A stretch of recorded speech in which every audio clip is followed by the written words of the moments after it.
Halo semuanya. Sekarang kita akan membahas tentang pertemuan 7, yaitu penundaan dan pengangsuran pajak, gitu ya. Nah, sebelum saya mulai, saya ingin mengingatkan kepada saudara tentang statement saya. Masih ingat nggak ketika saya bilang bahwa peraturan pajak itu kalau istilah Jawanya adalah ngono ya ngono ning ojo ngono ya. Jadi pajak itu peraturannya ketat gitu ya. Kalau kamu ada kesalahan tidak membayar pajak akan dikenakan sanksi. Tapi ketika misalkan kamu mendapat kesulitan ya kan, pajak juga tidak akan memberatkan gitu ya, tidak akan memberatkan wajib pajaknya. Jadi kalau misalkan yang dulu saya contohkan, kalau misalkan orang-orang itu bener-bener pailit, gak punya uang ya kan, itu gimana gitu kan ya, udah mengajukan aja penghapusan hutang pajak gitu. Itu yang pertama. Tapi kalau di satu kondisi ketika seseorang itu masih punya uang ya kan, tapi dia belum bisa membayar pada saat itu gitu ya, baik hutang pajak maupun pajak terhutangnya, lalu apa yang bisa dilakukan? Ya ini tadi ya, maka orang tersebut bisa melakukan penundaan pembayaran ya kan, atau pengangsuran. Itu yang bisa dilakukan ya. Nah, sebenarnya untuk apa sih angsuran dan penundaan pembayaran pajak itu? Ya, tujuannya lagi-lagi untuk memberikan kemudahan para wajib pajak yang sedang mengalami likuiditas atau dalam keadaan force majeure sehingga sulit melakukan pembayaran pajak. Ya, misalkan pada saat itu dia harus bayar pajak, tapi tiba-tiba ada bencana alam, tsunami yang membuat asetnya habis dan lain sebagainya, dia harus renovasi lagi tempat usahanya dari awal dan lain-lain, dia masih punya hutang pajak ya kan, dia yakin dia masih bisa bayar itu, tapi nggak sekarang karena sedang dalam keadaan force majeure gitu ya. Ya maka pajak itu bisa ditunda atau diangsur ya. Itu tadi jawabannya. Apa sih yang dimaksud dengan pengangsuran ya? Pengangsuran berarti membayar pajak beberapa kali pembayaran, semacam cicilan ya. Penundaan ya, itu mengundurkan tanggal jatuh temponya, tetapi jumlah pembayaran pajaknya sama. Terus ada sanksi nggak? Ada ya, karena kita sudah mengundur pasti ada sanksinya. Berapa banyak? Baik penundaan dan pengangsuran sama-sama diangsur sebanyak sanksinya sorry ya.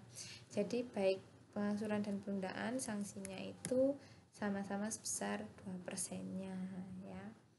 Nah, untuk angsuran dan penundaan ini tidak hanya untuk hutang pajak, tetapi bisa untuk mengangsur atau menunda pajak terhutangnya ya. Tadi tidak hanya pajak yang berdasarkan surat tagihan pajak atau surat ketetapan pajak aja gitu.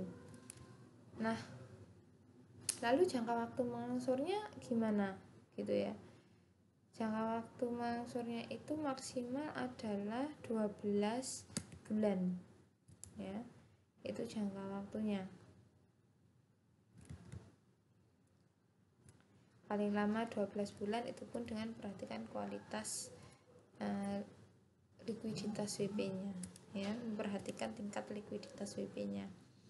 Nah, kemudian syarat untuk melakukan pengajuan pengangsuran dan penundaan itu ada apa aja ya. Jadi jadi si penanggung pajak ini harus melakukan namanya permintaan tertulis ya, dengan memberikan surat pernyataan tertulisnya itu paling lama 9 hari kerja sebelum jatuh tempo, dan juga akan diminta yang namanya jaminan di sini akan tetap minta. Tapi untuk jaminan itu tergantung pertimbangan kepala KPP. Kalau misalkan tidak perlu ya nggak apa-apa, nggak usah dikasih jaminan seperti itu ya. Nah, untuk mengenai jangka waktu, apakah tadi harus 9 hari kerja sebelum jatuh tempo? Enggak juga gitu kan ya.